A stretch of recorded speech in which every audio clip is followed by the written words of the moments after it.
I'd like to talk about queen cells and basically what I do with queen cells. So all this is about my beekeeping, which is maybe different from what you've been taught or led to believe, but I like to keep my bees as simple as possible and try and interfere or intervene as least as possible.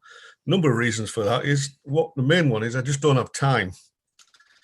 Working full time and having quite a number of bees is a bit of a challenge to everything.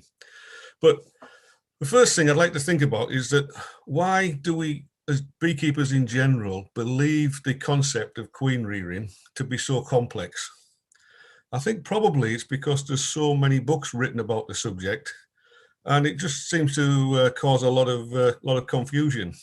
But in reality, the bees do a really good job at raising queen cells and actually filling them with royal jelly. And if you leave them alone, they are really good queen cells. So my whole concept of beekeeping, queen rearing, is about using naturally produced queen cells. It means that you don't have to think about dates, timings, having equipment available. Just a little bit of time and forethought makes it simple. And then looking at a few problems, a few years ago, there was a lot of issues raised about performance of queens. They weren't lasting long, were very unproductive, etc. But no one really linked that to the production of drones. So as well as producing queens, I actually flood the area with drones from selected colonies. So I spend an awful lot of time managing drones rather than queens. And if you think about it, over the years, we've poured chemicals into colonies, we fork out drones looking for Varroa, we do regular comb changes, which means that we take out all the available drone cells in the colony and we don't put them back. And then we meddle with the bees quite considerably as well. So my beekeeping is about selection of colonies based on queens, but more importantly, based on their drones. I've been doing that a number of years, well, as long as I can remember, taught to me by my father, so it goes back quite a number of years. So obviously, if it was working then, why should I change it now? I'll also explain that I don't use or routinely use queen excluders. I consider them the best title for them would be queen restrictors. And if you think about them as queen restrictors, they take on a different meaning. All my colonies will have glass quilts on, which I think is essential because you can see what's going on in the hive without disturbing. And there was a question earlier, are they polycarbonate or are they glass? All mine are glass because I can clean the wax off the glass without scratching it, and the last years. So as I said, I concentrate on queen production and drone production as essential criteria. So if we take a ramble through what I do throughout the year, how I keep my bees and make the most of the queen cells, and the type of equipment that I use to actually expand colonies with naturally produced queen cells. Okay, I've got a few pet hates I'd like to run through first.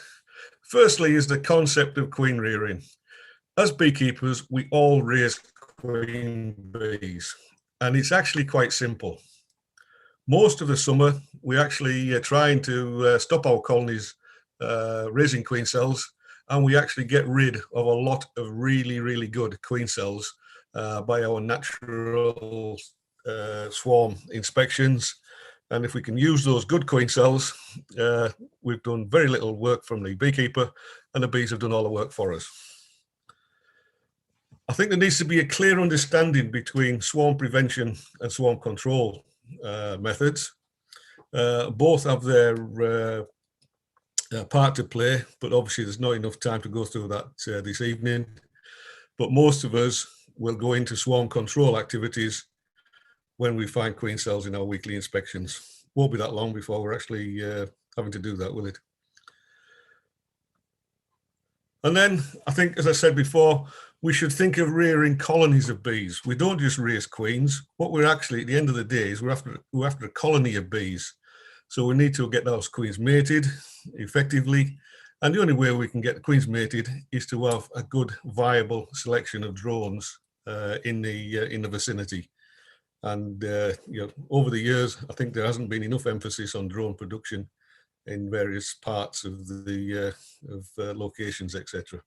And again, I practice simple methods. Queen excluders, quickly I call them queen restrictors, or another term is honey excluders. So I let my colonies build up, I breed lots and lots of bees, and my honey comes as an accident. And I do reasonably well with honey production as well. Also, I do cull queens, and I do get rid of colonies which may be bad-tempered, but it's generally at the end of the year. Even a bad-tempered colony is still likely to produce honey, so I'll quarantine it, and I'll get rid of it when it suits me to requeen, not at the early part of the year, because if that queen's laying eggs, then I might as well keep it going, because they're obviously lots of viable bees, especially when it comes to the heather time, where after the heather, they're going to be dying off anyway from natural mortality. So I'd only cull queens towards the end of the year if I need to. I'm against importing queens because I think anybody with a modicum of experience of beekeeping can breed their own queens quite satisfactorily and get some good results. There's still nothing like when you've set up a colony to produce a new queen. When she first comes into lay, it gives you that satisfaction. Even now, after all these years, it's still a great satisfaction when your new queen comes into lay. And I hope that feeling never goes away. And then I may touch on this fact of artificial swarming. Obviously, we know that there's a queen, flying bees, and brood. We split one of the three up, we stop the swarm. But when we're actually doing some types of artificial swarming, the books will tell you transfer the frame that the queen's on with brood. I never do that because it doesn't switch off the queen's ability or the swarming impulse of the queen unless you get a broodless period.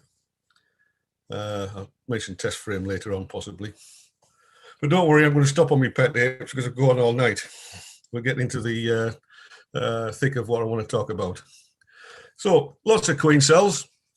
I hope that people will be able to recognize the different types of queen cells that they see in a colony. There was a good article in, I think it was last month's BBKA News, about emergency queen cells, supersedure cells, and swarm cells. And obviously here, there's some good pictures. Top left is obviously emergency cells. The others are pictures where those queen cells are ripe for being used somewhere else to make up nukes, or to be cut out, put them in mini nukes, conventional nucleus hives, or the 3 or 5 frame double or triple nukes that I use as well. So the main thing is that when you come across queen cells, don't start knocking them down until you've actually been through the colony and assessed why they're there in the first place.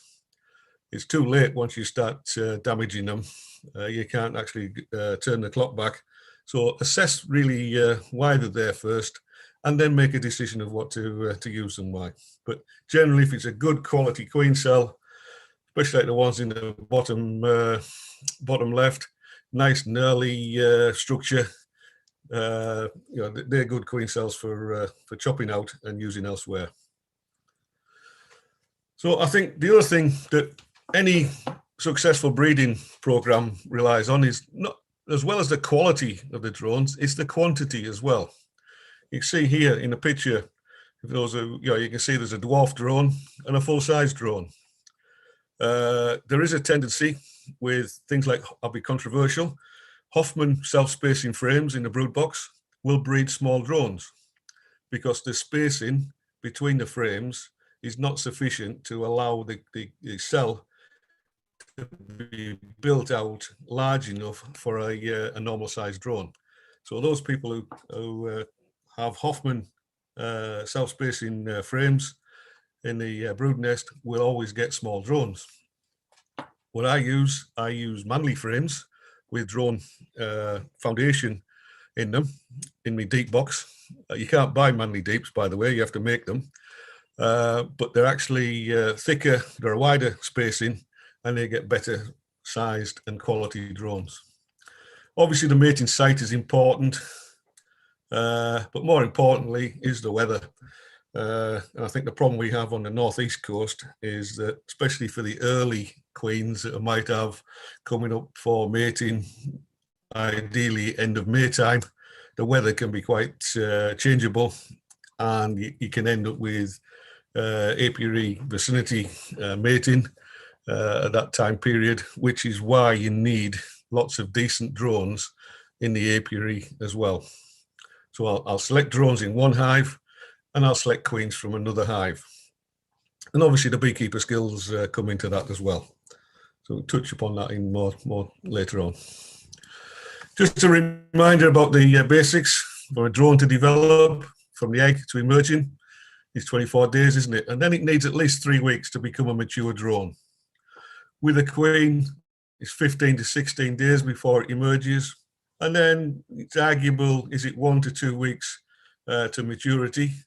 So what needs to happen is that the queens have to be mature at the same time you've got drones mature as well to get successful mating. I use records from the previous years to work out which colonies I want to produce drones in and which colonies to produce queens.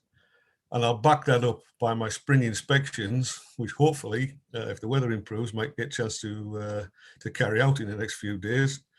I'll see what my notes from the previous years mean, whether I've still got a marked queen in that colony, or whether she's been superseded over winter, and also see what the brood pattern's like as well. So I'll be making selections as part of the ongoing system.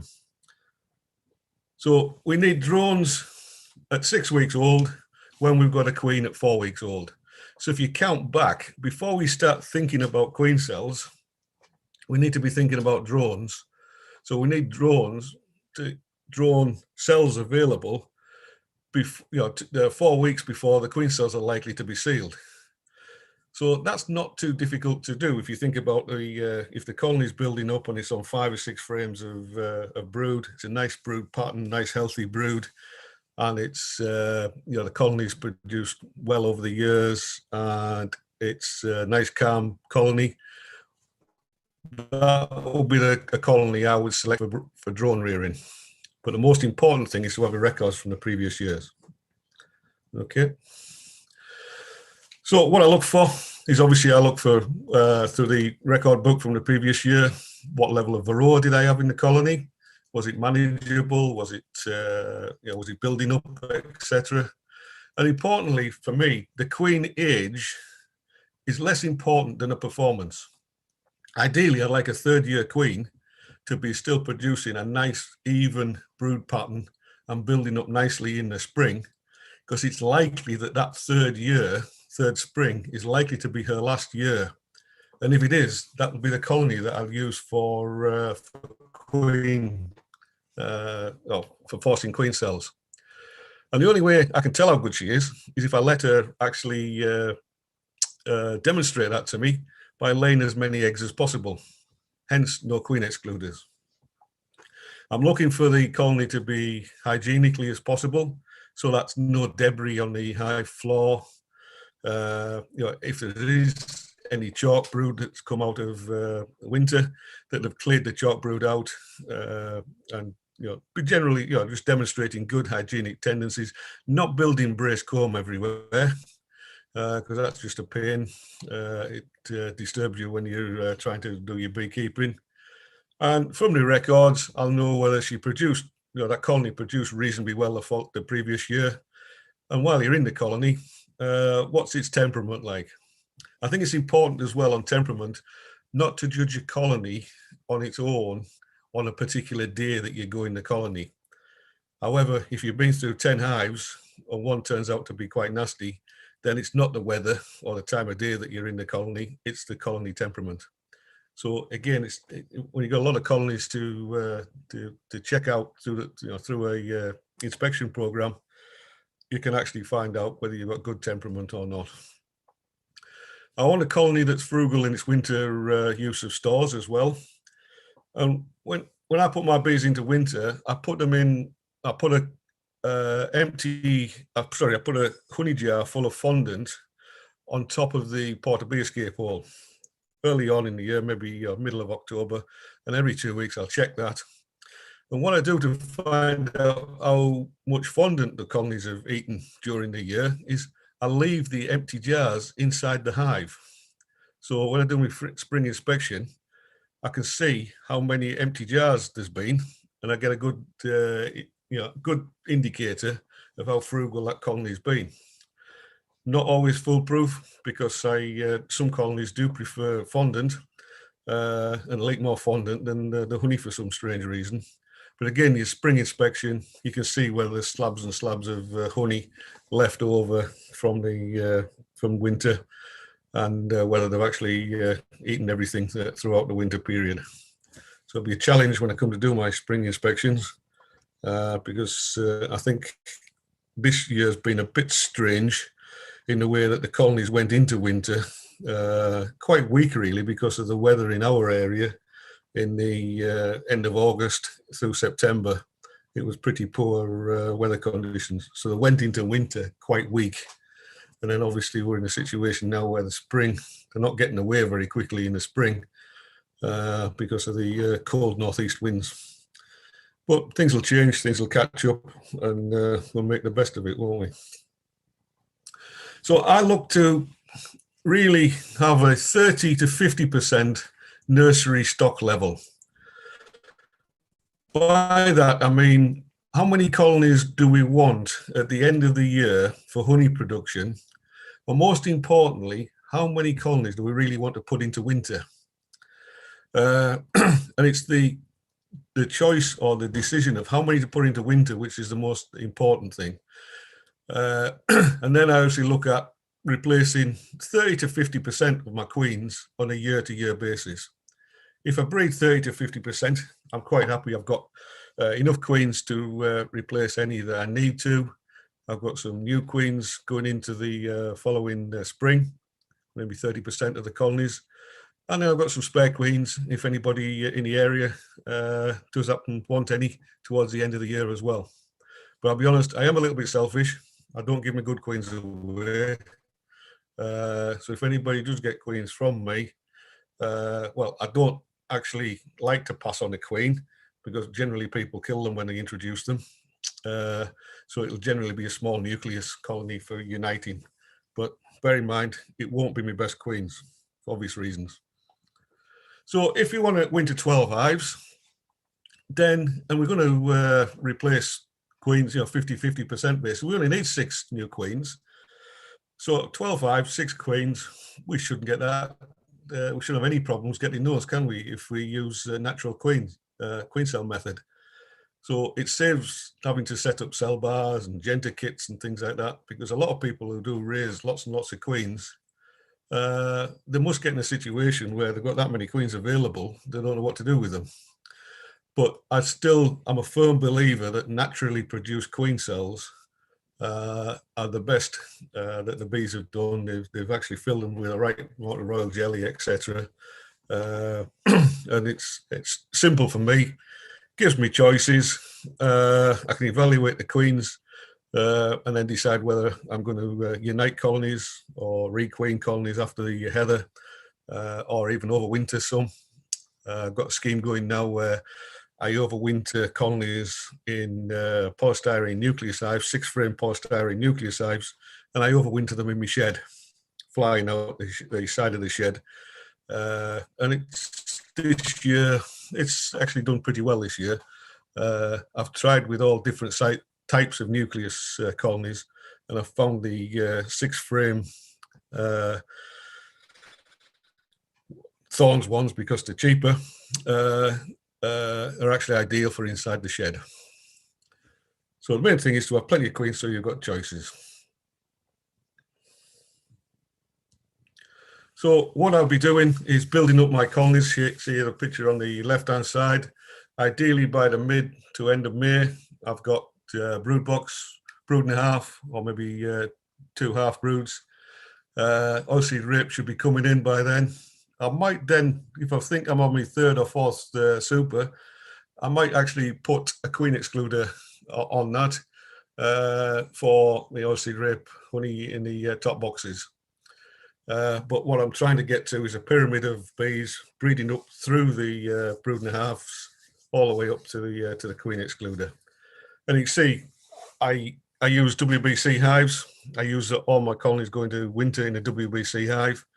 But if I set up a nucleus hive or a nursery hive, then I'll use the WBC outers just to give it a little bit of protection from the northeast winds that we get as well.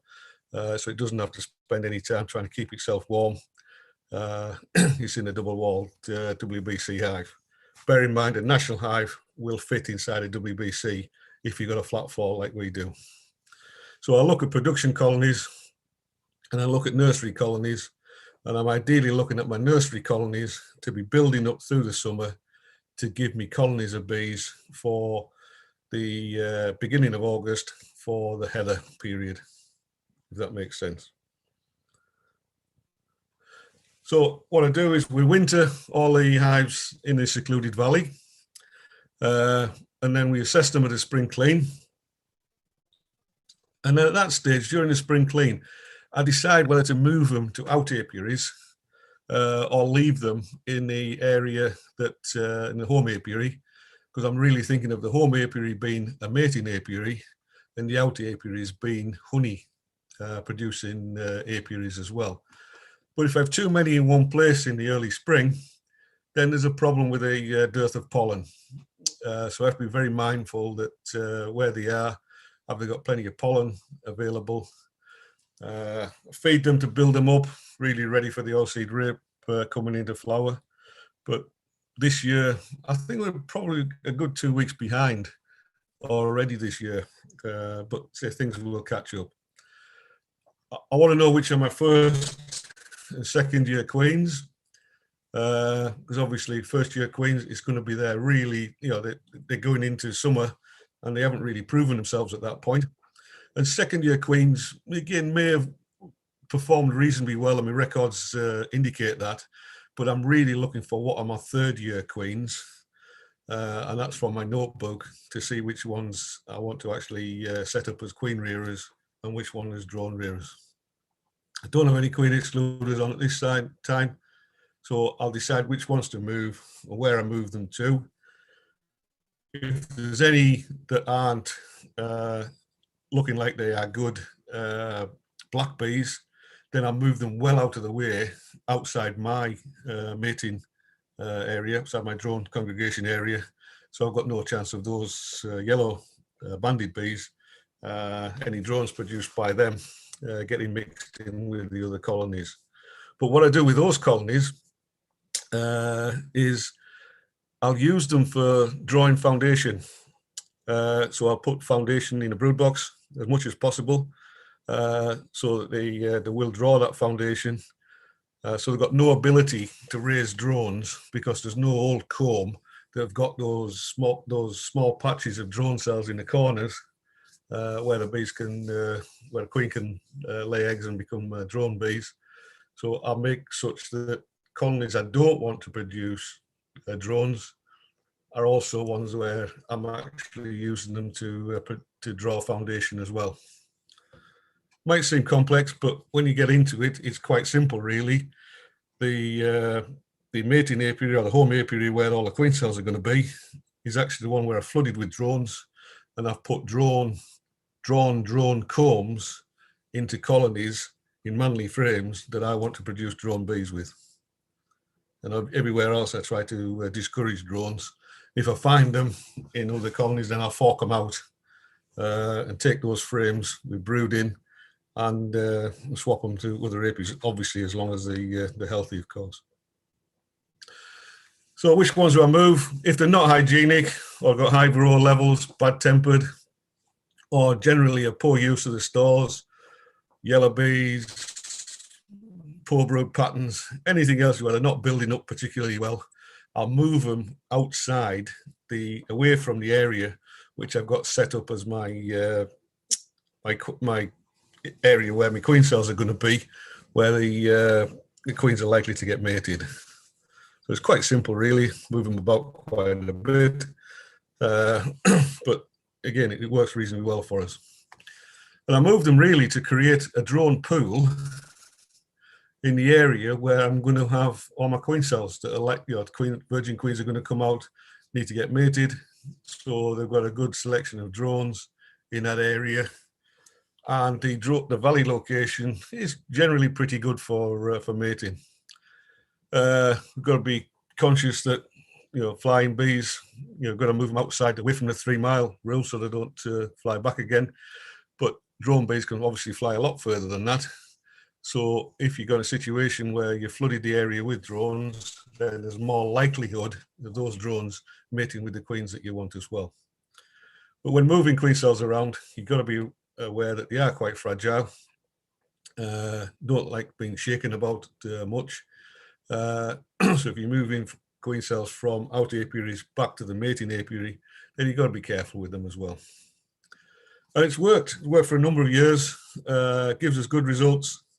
And I'll continue to do it because I've done it for all my beekeeping career, really. So, so what do we do with all the queen cells? To get queen cells, what I do is I take a colony, which is, as I said, which is good performer, queen's nice laying pattern. It's on a minimum of a brood and a half. And when I've got a lot of flying bees and the colony is building up for swarming, but not actually thinking about swarming, what I will then do is I'll make sure the queen's in the bottom brood box, and then I'll put a queen restrictor on, or queen excluder if you want to call them that, above the brood box with the brood and a half or two half broods above that. So the queen's restricted into the bottom box. By then I'll have a lot of flying bees as well. And that will initiate that colony to produce lots and lots of queen cells. You might think that I'm getting swarmy bees as a result, but before I pushed the queen into the bottom and congested her, it wasn't even thinking about swarming. But you get some really, really good queen cells. 2 or 3 colonies do that with early on is probably the first stage of the queen cells that I need for my first batch of queen selection. And then again, you might have them on the bottom of the frames like this. There might be anywhere. Cut them out, put them into nucleus hives, Apiary types, mini nukes and things like that. Or just pop them between the top bars of frames. What I often do is I've got some glass quilts with, as well as the porta bee escape hole being in the middle, I've got at the sides of there as well, there's actually some smaller holes where I can just pop a queen cell in to a 1/2-inch hole that's in the top, the wooden bar of the glass quilt. The only problem is finding the damn things when I need them. I've always moved them somewhere where I don't want them. So I generally have a couple of those types of glass quilts in the behind the back seat of the car all the time. So understanding what type of queen cells they are, where they are, and what to do with them, and simple equipment is the main way of dealing with this. So what I look at, the reason I use a brood and a half is so that I can see on the underside of the shallow frames, if the colony is looking to build queen cells, then it'll start to build them in the gaps between the frames. There'll probably be some in the brood box as well, but an easy start is to say, right, crack it open, have a look, and then with some eeks I've got shown on the right hand side, I can actually use that super. I can take that super off with the queen cells that are underneath, stick it somewhere on top of another hive, for example, put the eek on top of the roof on the other hive, put the super on top of that eek, and I've made myself a nucleus straight away.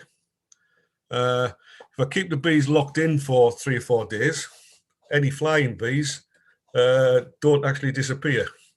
So leave them locked in for 3 or 4 days, then open the door, and then you've got yourself a nucleus hive, simply as possible by just picking up the super, moving it across, sticking another lid on the top, and that's your first nucleus. There's likely to be queen cells in the deep frames underneath that as well. So then I would go ahead and split the colony up into sections. So my artificial swarm basis would be move it to one side, put an empty box with drawn comb where it was on the parent site, find the queen, which obviously we know is dead simple to do, isn't it? Yeah, so 3 hours later, you're still looking for her. It's probably getting dark by then as well. We've all been there. Sometimes you can find them easy. I mark mine in the spring, and it does make things a lot easier. I don't clip wings, by the way. I don't believe in clipping queens' wings.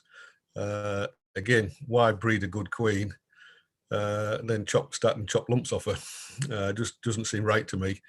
So I don't clip wings of queens.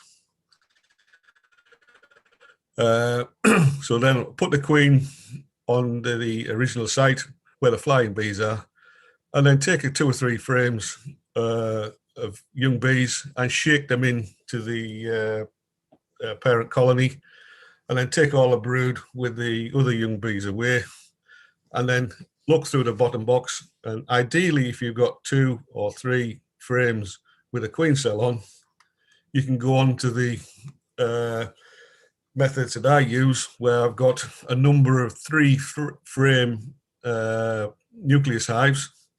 So it's a brood box with 2 division boards in, and they actually mean that I've got 3 compartments in that colony, each with their own entrance. But between each of the division boards, there's either a mesh screen or some saw cuts, so the ventilation and the smell in all 3 compartments becomes the same. So basically, if you've got 11 frames in your bottom box, the 2 outside ones have probably only got stores on, so you're left with 9 frames. Ideally, if you've got 3 queen cells, you just bung 3 frames in each of the compartments, put the cover on, and you've got 3 nucleus hives all in one box to move away quite simply. And then I've got a number which are very similar to that, but they are 2 5-frame nucleus hives. I do find I'm moving more towards the double 5-frame because it's just easier to get, if the queen starts laying in one compartment, it's a lot easier to get them moved on to normal hives, because you can stick a normal national nucleus hive on top of each compartment with some drawn combing, and once she's expanded in there, you've got 10 frames that you can then move into a conventional hive. But the 3-frame ones, it's somewhat difficult with a young queen to find them and get them moved out with the 3 compartments. So it does have its problems, but I use a mixture of both. I'm tending more in the last few years to use the 5-frame, the double 5-frame, than the triple 3-frame, just because it's a slightly easier to get them back out of. But again, it's raising the maximum number of queens from the colony. And the record I think I've split one large colony up to is I've made 17 colonies out of one large hive.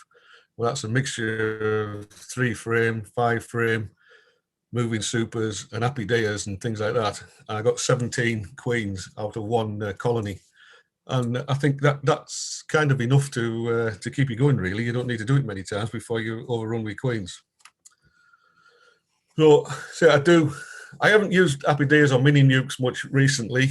My dad used to spend an awful lot of time messing about with apideas.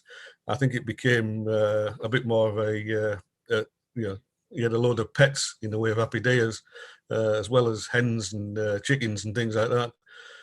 Tending the apideas is making sure they have plenty of food and things, and is a bit more problematic. But I don't tend to use the apideas anymore. But Dad used to have great performance and efficiency with them as well. But I just tend to go for the 5-frame wooden nucleus hives. We were quite fortunate a few years ago. when John Hughes was with us. We actually, as an association, we were awarded some funding from North York Moors National Park Authority, part of their leader scheme, where we actually managed to buy 50 seed nucleus hives to share around our members, and that was 50 complete hives with frames and wax and things like that. So it was a really useful cash injection. And we obviously have these nucleus hives that the members can loan out. The difficulty as an association is keeping track of where they are for obvious reasons. They are all numbered, but keeping track of them is a difficult thing to do. But it was a really, really good opportunity to get our members, putting queen cells into colonies, moving the nucleus hives to areas to get mated, and it's really proven some really, really good results. So that's a bit of a ramble on what I do. I can go back, take any questions, and spend a bit more time explaining the questions, or go back through any of the pictures if that helps. Do drones return to the hive after being unsuccessful in a DCA? That's a good question. They return to the apiary, but whether they go back in the existing colony or not, I'm not sure. If you're actually working your bees and it gets to about 3:30, 4 o'clock in the afternoon, and you're listening to the bees flying, then all the drones seem to come back together. But I don't think that they go back into the original hives. They go back into an hive somewhere. But may not be the original ones. I mean, what you notice that more as well if you practice marking queens, but marking drones, which is a good trick. This, by the way, but if you're marking drones, don't use this year's colour because when they end up in other people's hives in the next village, they're finding all these drones that are marked white, for example. And it's sometimes you think, well, that wasn't a very good thing to do. So mark it with a colour that's a few years old as you're practicing, but you will find that drones end up, if you mark them, they'll end up anywhere. Right. How soon does the queen come into lay after being mated? It's a good question. That generally, the best way of looking at that is that if you think about the new queen, doesn't start to lay until all the brood from the previous queen has actually hatched, so emerged. So if you put a queen cell into a colony and there was eggs, then you don't need to check that nucleus hive for at least 3 weeks, because she's not going to be laying until all the brood has hatched from the previous queen. And then you've got a situation which leads us on to the test frame, where you go into the colony or the nucleus hive and you think, oh, they're dwindling. She's not laying yet, but there's very few bees, dwindling away. It must be queenless. So the books tell me to put a frame of eggs in. So what you've done then is you put a frame of eggs into that colony, which might have a mated a mated young queen, but she's not laying. So all you do is put her off laying for another 3 weeks. And then the problem is, if she's gone too long before she starts to lay, she may never actually lay in the first place. So being, you can actually, you need to be a bit patient. And if the colony is dwindling or the nucleus hive is dwindling, then it's not likely to gain anything rapidly. So just leave it alone, box it up for another couple of weeks and check again. So only check them when there's no brood from the previous queen. Does that make sense? Yep. Okay. Drones, why further than 3 miles? How far? What about the thought that queens fly further than drones as natural process to avoid inbreeding? Yeah, it may happen in areas with some decent, steady climate conditions. We don't get that around here. Most of our queens are mated with apiary vicinity matings anyway, because of the poor weather. But what I do is I move colonies away from the area that are not drone producers, and those colonies I'm actually making sure that they can't produce drones anyway. And most of the beekeepers in the patch are practicing comb replacement, so they're getting rid of all combs where those colonies could produce drones as well. So naturally, we're getting a situation where there isn't so many drones around, unless they're the ones that I've actually propagated. And if they've come from wild colonies, which there is a few still around our area, if the drones have come from feral colonies, then I'm quite happy about that, because those feral colonies have come through the winter without treatment, and you generally find that they're in good order as well. Okay. How do you introduce queen cells into hive, and do you protect them? No, if there's young bees, predominantly young bees, then a queen cell will be readily accepted. So it's only when there's lots of guard bees and foraging bees where they're likely to get damaged. So if you make up a nucleus hive and the flying bees go back to the parent colony, you're only left with youngish bees, and as soon as they're queenless, they'll readily accept a queen cell. The photograph you showed with a wooden and a poly nuke, somebody wants to know what poly nuke it was. That polynuke is I can't remember what to call it now, but it's one of the ones from Thorns, the cheapo ones. I used to have a number of apideas, but a mouse got in the shed and it ransacked the apideas, and they're just scrap now. Okay. But the frames out of the apideas are little plastic frames. I've actually trimmed those to fit the Thorns ones, so I wax them up with a sheet of thin super, unwired super. I glue it in with wax, and then I actually use those as frames. Yeah. Did I spot that it was one of those hybrid jobs that would take Langstroth and British Standard frames? Yeah. It goes. You can put small frames in sideways as well as bigger frames in long ways. Yep.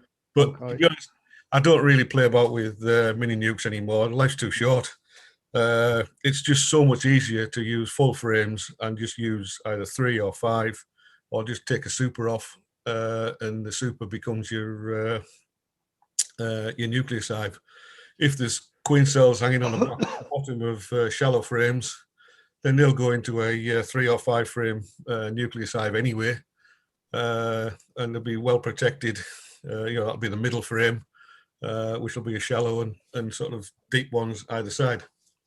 So I mix it up. I just basically what you've got at the time, just chuck them in. Straight question: do you treat for Varroa? Yes or no? Only if I need to, then I will. But I don't regularly treat for Varroa. So as part of my spring inspections, they'll be carried out shortly. If the colony is building up, and it's building up to a brood and a half early on, and then you go to the next colony, it might be lacking, might not be building up as quickly, and you can see perforated brood or Varroa on bees or deformed wings, etc. Then they will get treated with Varroa for Varroa. But I only treat if I need to. I don't treat automatically anymore. Somebody asked how you introduce queens made in mini nukes, but you don't use mini nukes, do you? If I do, if I've got a queen in a mini nuke, I use newspaper method. And I put a newspaper over the porta-bee escape hole in a normal nucleus hive. So again, not in a full size hive, but I'll take the bottom out and I'll put the newspaper over, and put the mini nuke over the newspaper and unite it just as you'd conventionally do, but it's only a mini nuke with a smaller nuke. You know what I mean? Yeah. I use a newspaper method because you can just set it up that way, walk away and leave it. How do you transport your queen cells? Generally on the front seat of the car. Snap. Providing it's not too hot. Yeah. Do you ever use push-in queen cell protectors to put your queen cells into a colony? No, generally all I do is if I cut a queen cell out from one colony, I'll take plenty of wax at top 2 inches above it, and I'll use that to squash the wax onto the top bar of the frame and have the queen cell hanging between the two frames. Because when you want a queen cell protector or something like that, you can never find it. So take plenty of wax from the previous colony. You might damage the frame, but cut out plenty. Even if you've got to sacrifice a bit of brood, take plenty of wax and stick it together with the wax. Cut plenty out is the main thing. This really is just to repeat what you said, I think. Could you say what you put the super with the queen cells on with the eek? You showed the eek. Yep. I'm just using the eek as a gap because the queen cells are going to be stuck below the frames by maybe an inch or so. So I use the eek to give you that increased space. And generally what I'd do then is I would put them on top. I've got some plain sheets of 1/4 inch plywood that I put over the glass quilt. Then I put them in the eek on top, and then I'd put the shallow box on. And I'm using the heat from the hive underneath to keep it warm in the super as well. That's generally what I do. And then once I get it, if I get a queen mated out of there, then I'll move that colony to an out apiary and then move it to wherever I need to move it later on.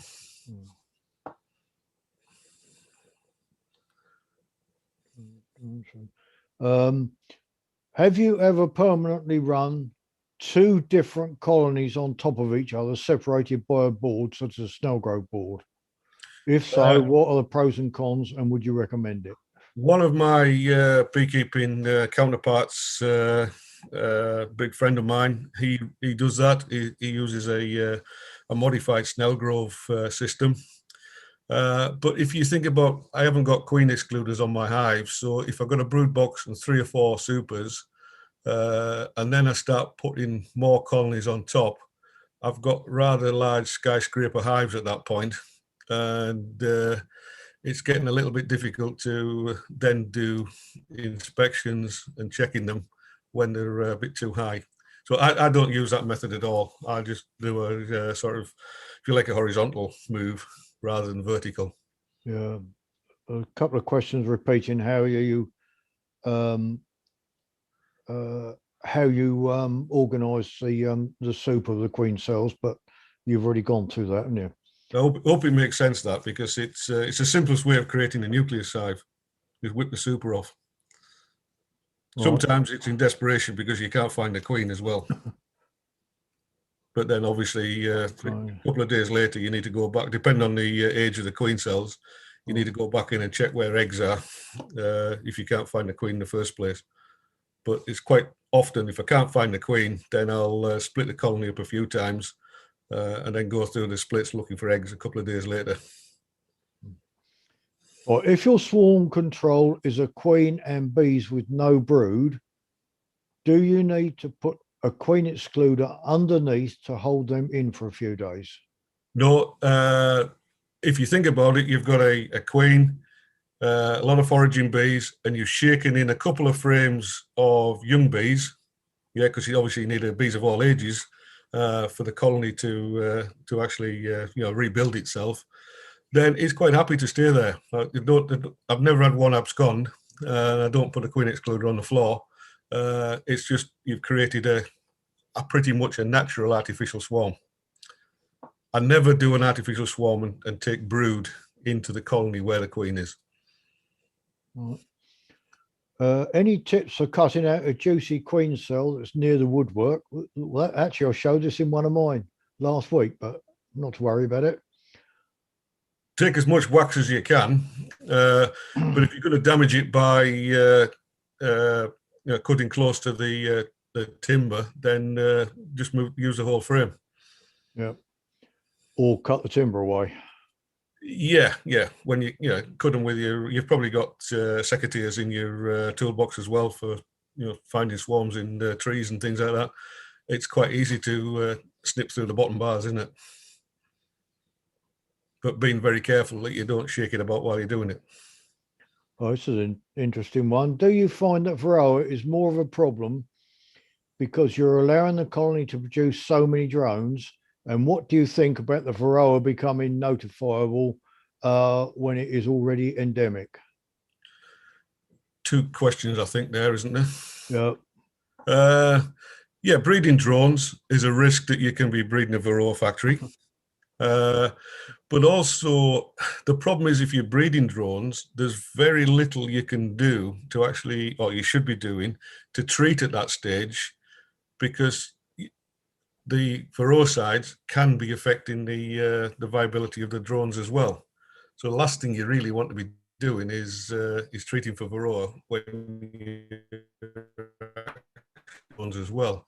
Yeah, sorry, But Tony. Go if back. you've monitored, Yeah, sorry, Tony. Can you go if you back? monitor early on, Tony, sorry, can you go back to that again because you've cut in and out? all right, sorry, it's my broadband, I guess. Yeah, it is. Yeah, Yeah, there's a disadvantage from living remotely, but there's more advantages than disadvantages.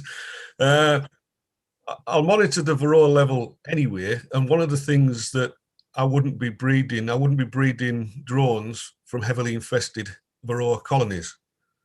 Does that make sense first? yeah, And then obviously what you don't want to be doing is putting any Varroa in the colony when you're breeding drones anyway, because it can affect the viability of the drones.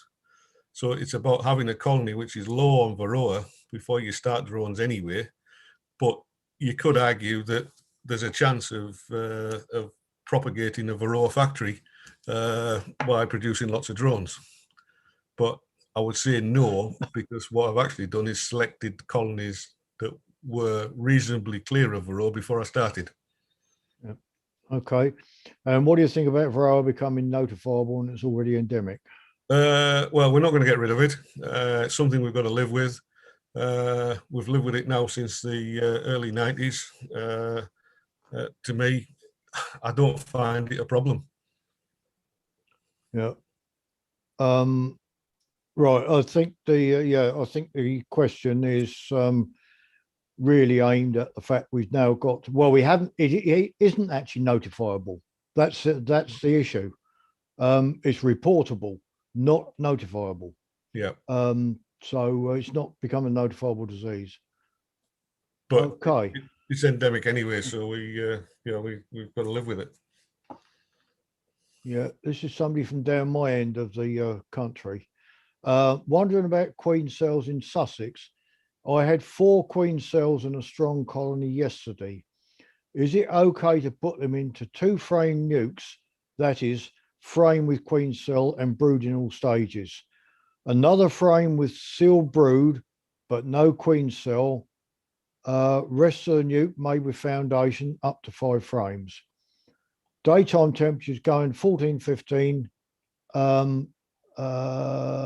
Nighttime near freezing. It's a difficult one to advise, isn't it? Are they supersedure cells or are they swarm cells? That's the first thing, isn't it? How old was the queen? What's the laying pattern of the queen first? That'll give you a good indication whether she's a viable queen or likely to be going into supersedure. I'd be a little bit cautious with 4 cells to know whether there were swarm cells or supersedure. That'd be my only problem. The big advantage of going to brood and a half is that if you've got cells on the bottom of the shallow frames above the brood box, then they're definitely swarm cells. Yeah. That's a big advantage of brood and a half. Yeah. Well, the other thing is, of course, if they're supersedure cells, they're all going to be the same age. Yeah, yeah. If they're different ages. Now, this person comes from Sussex, who I don't know. But if they're sealed, it's difficult to assess the age, isn't it?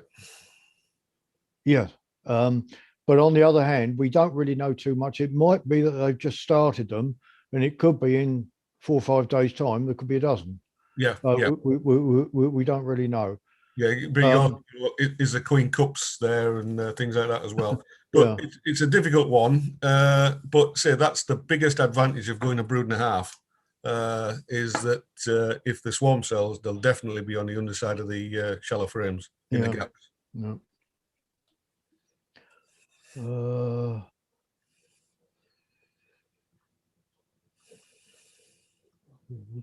One to ask, could you describe putting the queen cell into the glass quilt, which I can't really understand? Right, if you've got a glass quilt and the central piece of wood in the glass quilt, it's got a Oh, right. Yeah, through the hole. escape hole in the middle, hasn't it? Yeah. So what I have some with either side of that pot of bee escape hole. I've got another 1/2 inch hole drilled through, maybe 2. But when you're doing it, you've got to make sure that when you drill a hole, it's in the gap between the frames. And then it's quite easy to drill a queen cell through that hole in the timber. How many drone cones would you use in a hive? And for those of us on Hoffman spaced frames, would it be worth just using a wide spacer to give more room for cell development rather than a Manley frame? Yeah, I use narrow spacing generally. I just give the Manley frames. The reason there's 2 reasons for having Manley frames with drone foundation in. One is that I can easily identify them in the shed when I need them because they're Manley frames, and I don't have to start looking at the cells and things like that. I can just go straight for the frames out of the shed and use them. I've had them drawn out on the previous year's honey crop and spun out. So they are drawn out. They've had no brooding previously. So that they might not be fully drawn out. But I would put 2 of those into 2 of those deep frames. Bear in mind I'm on British Standard Nationals as well. In a brood box on the outside of the brood nest on selected colonies. So I'd only use 2. Sometimes I might use another pair of shallow drone cell frames above that as well.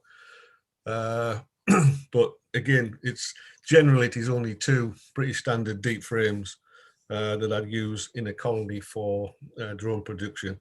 And if I've got a dozen to 15 colonies in that apiary as my queens that I want to get mated, then I might have 2 colonies set up that way. Do that early on in the spring, and I get drones right throughout the season from those colonies as well. So it's generally just 2 frames.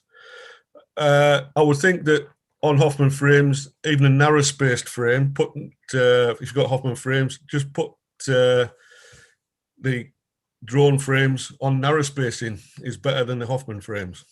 Yeah. You can still put a spacer on a Hoffman frame. So, I don't like Hoffman frames for a number of reasons. The main reason is in the brood box I don't like them, in the shallows I don't like them because I've got a heather honey loosener, and the Hoffman frames don't go through the loosener very well at all. Yeah. Better explain to listeners that Hoffman spacing is generally 35 millimeters. The normal, what I call the British spacing, is 38 millimeters. So you get the extra. Yeah. And the reason for that is that 38 millimeters is metric gated 1.5 inches. 35 millimeters is metric gated 1 3/8 inches. So that's the difference really between American and British spacing. How do you stock so many nukes without affecting the production colonies? What if I was going to split a colony? Well, if I select a colony for queen rearing and I force it to produce a lot of queen cells, then I've kind of sacrificed that colony to say, right, that's the one I'm going to split up to make nucleus hives out of. So it no longer becomes a honey producer. Obviously, if I split one colony and I get, I don't know, ideally, 6 queens raised out of that, it's done me quite well. But yeah, I have sacrificed that colony from producing honey to produce me queens. But later on in the year, when I get those queens mated, and then I start to use the brood from those to make up colonies for the heather, then I get that back, if you know what I mean. Yeah. I'd better explain. Of course, Tony's got a lot more colonies than most people, and he does need to work for the heather as well, which a lot of people don't do. So perhaps some of the techniques that Tony uses might not be suitable elsewhere. Nothing wrong in that. It's just Different way of keeping bees, isn't it? yeah, depending on your own situation. This is an interesting one, which I've also got in one of the books I'm preparing. How do you explain perfect supersedure if a queen doesn't lay eggs in the presence of brood? I think I'll wait for your book to come out on that one, Roger. Well, Because I'm actually asking the question as well, because of course you've got the young queen laying with the older one still laying as well. yep. How did it happen, and when did she get mated and things like that? It's you can theoretically look at these things, but it happens, and I think you just got to accept it.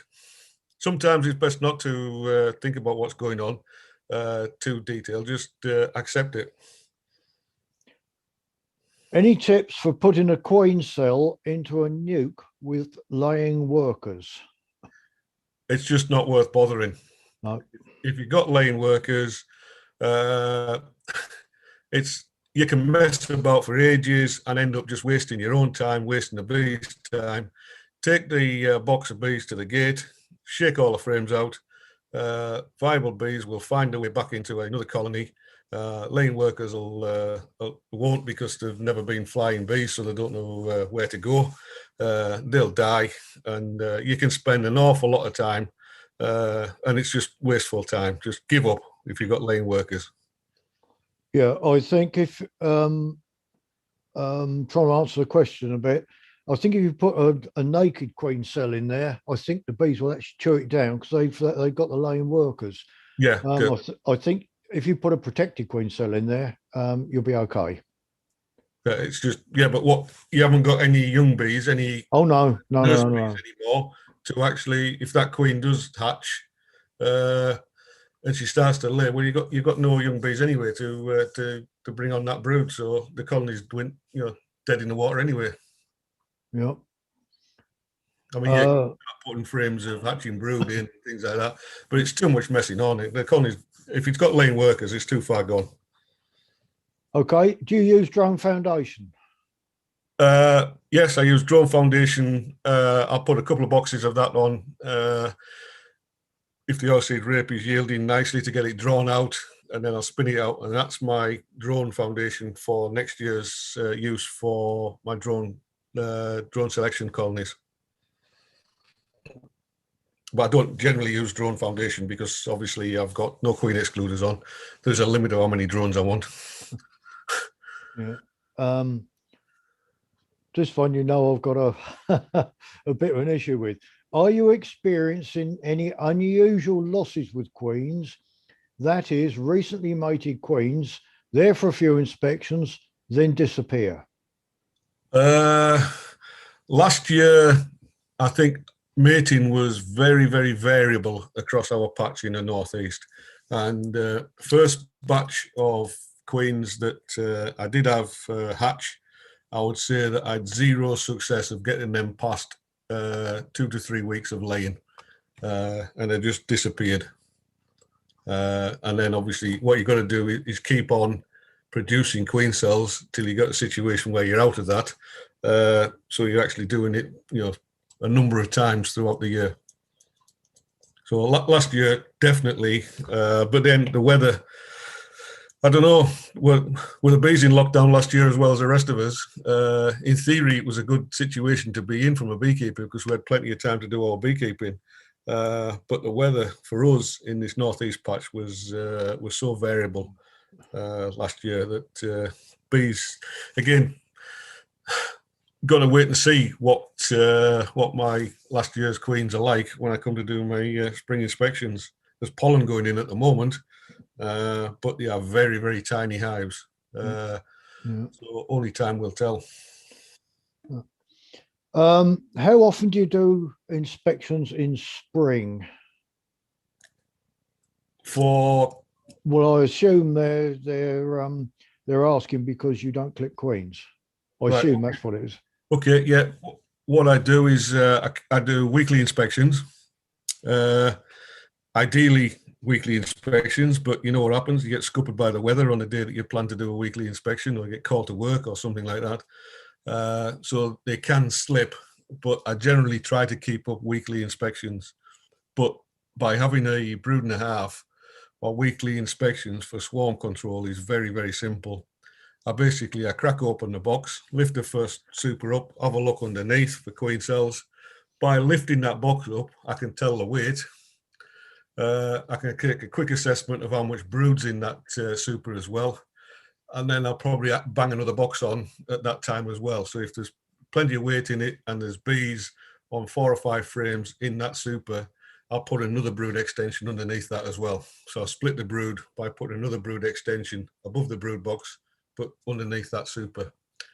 And I keep on doing that till I get to a point where, the queens are laying lots and lots of eggs.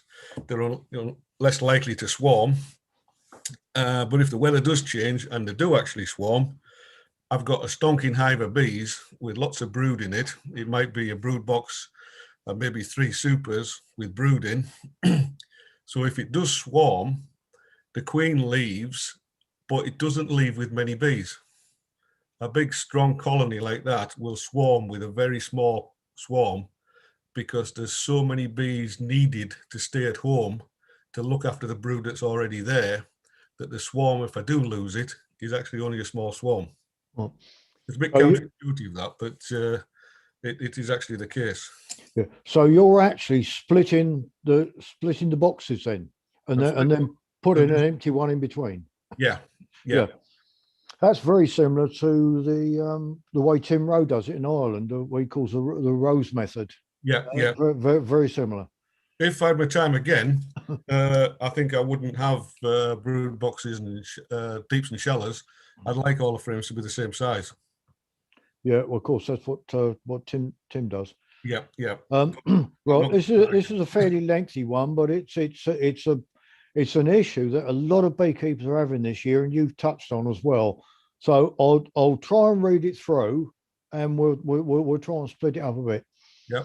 In my first spring inspection this year, one colony was strong and no dead bees on the floor, but the other was weak and many dead bees on the floor, even though I saw their queen, eggs and brood in all stages in two frames.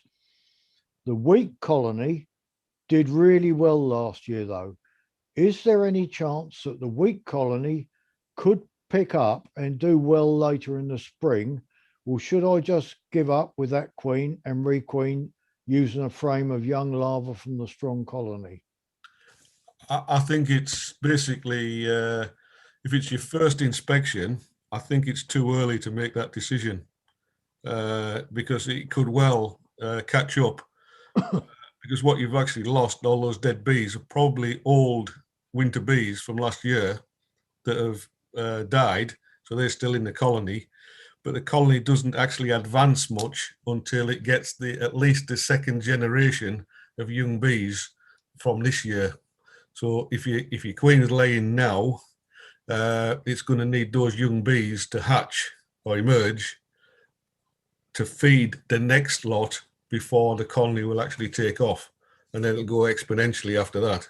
So I would give it a little bit more time to see what happens than make a decision early on. Because what you can always do is use your strong colony to put emergency queen cells up from that strong colony. Right. I think we've got some answers. You remember the one where the chap had 4, or the question, I don't know, male or female, had 4 queen cells down in Sussex. Oh, yeah. Right. They come back.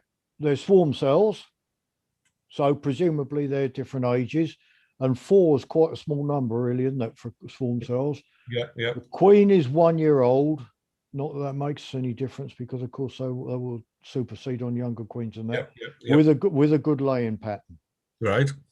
So it's a case of whether they should be split up or not. Yeah, it's still early in the year, isn't it? It might be a bit down where you are, might be a bit further advanced. So if all those 4 cells are on one frame, then it's quite easy, isn't it, to take that frame out, plus 3 or 4 others with adhering bees on, obviously leave the queen behind, and stick them in a nucleus box and see what happens. If nothing happens, then you can still put it back on top of the other one over a sheet of newspaper anyway. You've lost nothing. Yeah. So I'm tempted possibly at this stage to take the queen cells and 2 more frames of brood, a couple of frames of stores into a 5-frame nuke, take it away, see what happens, and go from there. Obviously, it can't cast because there'll be no flying bees. They have come back with several other bits and pieces, but I don't think we can go much more than. I'd be inclined to have a go and say, if nothing else, if it doesn't work, if the queen cells don't hatch, you can always stick it over a sheet of newspaper back on the parent colony again. Yep. If you don't use queen excluders, how do you manage honey collection? I'm assuming they mean. Yep. Oilseed rape. Well, yeah, either all seed rape or spring honey. Yeah, because bees will chimney up to the middle, won't they? Yeah. And of course, you get brood in supers, and you can probably have 2 or 3 supers with brood in. I think that's what the questioner means. What you end up with, you get shallow frames that have got brood in, and the outside frames have got honey in. And the bees will actually be like a conical shape or pyramid all the way up through the hive. So your brood box might have 8, 9 frames of brood. Your next brood extension, anywhere from 5 to 7 or 8 shallow bars with brood in. Then it reduces the further you go up, and then honey goes in the outside. But the bees incubate the brood at 36 degrees, don't they? Yep. So if the honey is in the outside of those boxes, then the honey doesn't granulate. So oilseed rape honey in the outer combs doesn't granulate because the brood in the middle is keeping it warm. Yeah, keeping it above. Okay. Yeah. All right. So then you can take the outside frames out. Yeah, take them away when you do your inspections, and put empty frames back in. Right. Yeah. So you end up with. Okay. So it's really brood combs and honeycombs in the same box. It's not just a case of putting on clearer boards. You're really managing the supers, aren't you? It's really. Yeah, you're taking frames of honey out, especially if it's oilseed rape honey. If it's sealed, then it's no use anyway leaving it on. If it's sealed or not sort of shake, when you shake it, there's no nectar coming out. Take those off, put empty frames in. Yeah. And then obviously above that, if you've got an arch of sealed honey, the queen won't go past that arch of sealed honey anyway. So that's your natural queen excluder. So if your top box has got an arch of honey, then any frames above that, you know that there's never going to have any brood in them. So they can be honey supers. Oh, okay. Just on that before I go on, Roger, if it's oilseed rape, it's very important because I can leave the oilseed rape honey on those colonies. It doesn't granulate, and it's there for any June gap periods or anything like that. Yeah, so I might as well leave the oilseed rape honey, which carries for me a lesser value than later summer honeys and heather honey. So I can leave the oilseed rape honey on as an insurance factor if I go into a June gap period. Okay. This one I'm often asked as well. At what age do you cut out the queen cells? When will be too soon? If there's a decent larva in them, and if the egg's hatched and there's the larva, you can see the larva, then that's when I would. That would be the earliest I would actually cut out the queen cell. Because unsealed then. Yeah, it could be unsealed. It depends when you go in what you find, doesn't it? Yeah. Often, if it's weekly inspections, what you're generally finding is that the larva's hatched and they're bringing the top or the bottom of the queen cell around. You can see the larva in the bottom, but you can see it's well fed. Right. So that's the earliest I would do it. I wouldn't do it if there was just an egg in it. I would wait till there was a pool of royal jelly and a decently sized larva. Do you under super or over super?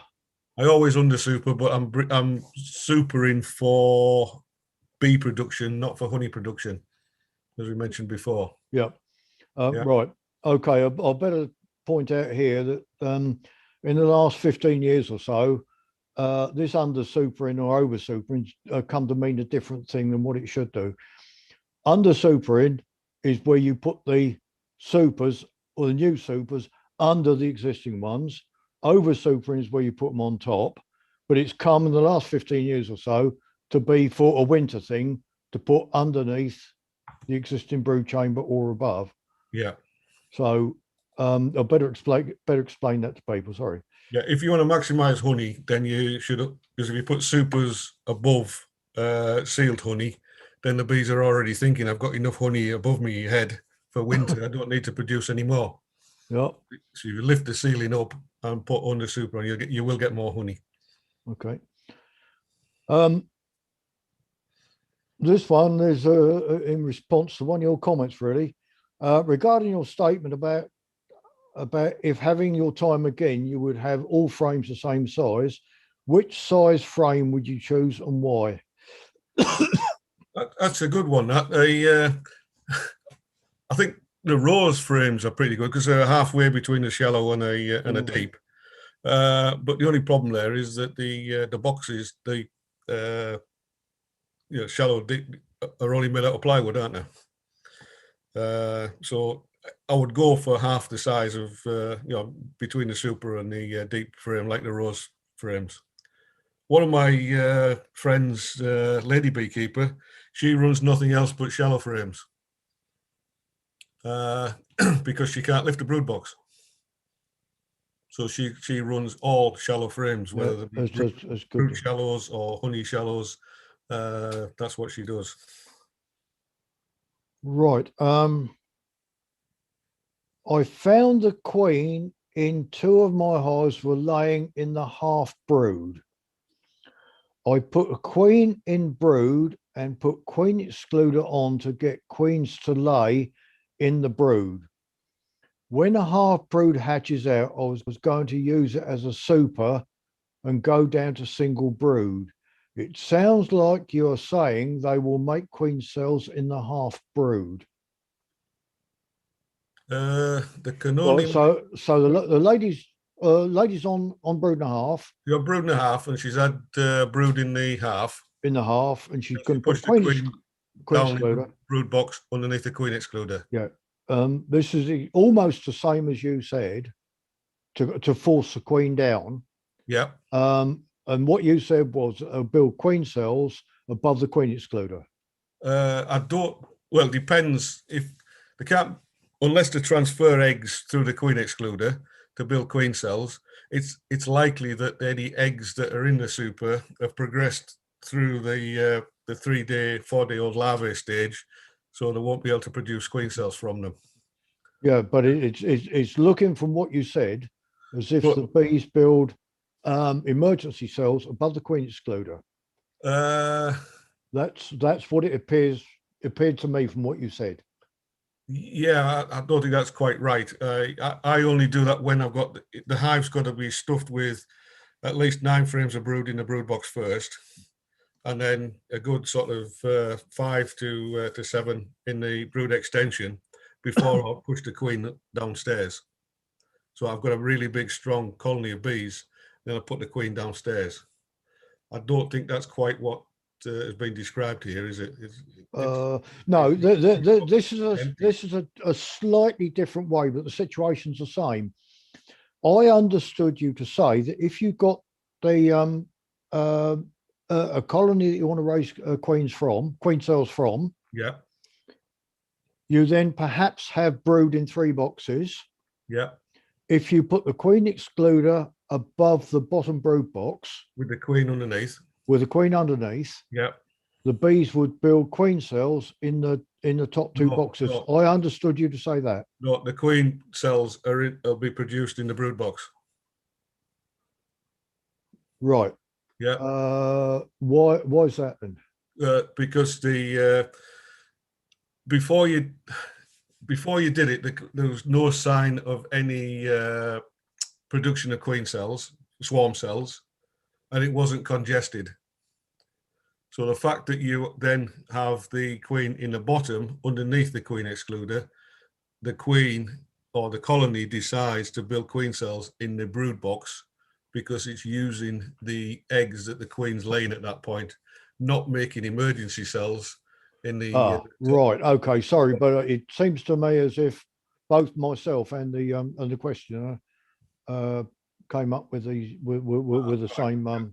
We misunderstood. Okay. important clarification. So in fact, what you're doing then is forcing them into a swarming situation. Yeah, you're forcing them into producing what would be classed as swarm cells. But because you've forced them into that, I don't believe that you're actually forcing swarmy bees. Because Okay. prior to congesting them, they weren't thinking about swarming. Right. That's the crux of it. Yep. When you inspect the hive, due to having no queen excluder, do you check through each super or just lift each super to check for queen cells? I check each super by lifting it up and having a look inside each box that has brood in. And okay, I might miss some if there's queen cells in the bottom box, but it's a risk that I take from a speed of inspection compared with losing a swarm. Right. But yeah, I crack open each box that's got brood in, look underneath, and then obviously if it sits on two supers of brood, then obviously I'll have to take the first box off to be able to look underneath the next one. But by taking that off, you feel the weight, and by then you can make a judgment whether it needs another box on or not as well. Okay. Do you mind roughly sort of describing what your summer forage is then, Tony, between the oilseed rape and the heather? Yeah, we got oilseed rape, then it's moving on to hawthorn, which generally doesn't last very well because as soon as the hawthorn comes out in flower with us, we get a wind and rain and knocks it all off. We got white clover as well. If we get some really good warm temperatures, field beans as well around us. And then the bramble. The bramble is a really good crop for us that lasts a long time. By then, the roseberry willow herb is coming out in flower. Then obviously we lead on to the heather and Himalayan balsam as well. So a lot of tree honeys come from where we are as well. Yep. So but again, June gap can be a problem to us. You can get a lot of pollen still being brought in during the June gap period, but very little foraging. Gorse, there's a lot of gorse around, so gorse is a really good pollen source, but very little nectar, if any, off gorse. So even if there's a June gap, there's always plenty of gorse for pollen to be coming in. Yep. So colonies going to the heather, they need a little bit of supplementary feeding with a thin syrup if the June gap does go on. The way I test what's going on in that as well is, you know, the frames which are half filled with honey. I might take one of those out. I might leave it in the apiary to see whether the bees are robbing. If they're robbing it, then it means there's nothing for them to forage. If they're foraging, they don't tend to rob. I know it's a bit controversial to take frames out and stick them in an empty box in the other side of the apiary and have communal robbing, but it's a good indication of whether there's the forage is yielding or not. I tend to do that, and also if there's frames which are not getting sealed, then getting them robbed back out and back into the hives, it just gives them, those hives a little bit of extra income as well. Well, okay. I might explain as well that during my swarm inspections, I also put bait hives out. I put bait hives out in the area. So they always catch other people's swarms, don't they? Yeah. So if I do lose any, I've more than made up for it by catching them from either my own or someone else's. Yeah. And one thing I had, not last year, but the year before, I had a queen in a bait hive at my Ellaby apiary that had a clipped wing, and she was marked pink. Yep. So where did she come from? Sounds like one of mine. So did she come up from the village on the X4 bus, or did she walk the mile from the village where the beekeeper who has the marks of bees pink? Did it walk up the high street and into the hives? But that queen was found a mile away from where it was original parent colony. Well, But I didn't. I that didn't was a have clipped one. queen. Yeah, I didn't have one that far, but I certainly had one go 200 yards because Yeah, I took a swarm out the hedge of the local school, yeah, and I know where they came from. yeah. Well, actually, if it hadn't been marked pink and a clipped wing, I wouldn't have known it was from where it came from. But it came from a beekeeper in the next village, and I did ask her if she wanted a queen back, but I think by that time, I think she had plenty of bees anyway. So, Yeah. but Uh, it had definitely gone a mile. So, had it walked up the high street or had it jumped on the bus? I don't know. okay, Tony. Well, I'm going to close it there. I know there's some more questions come in, but you've been going an hour and a half, so thanks very much indeed for the presentation. Thanks for spending so long answering questions, and thank you and all the listeners. Thank you all very much. Good night, everybody.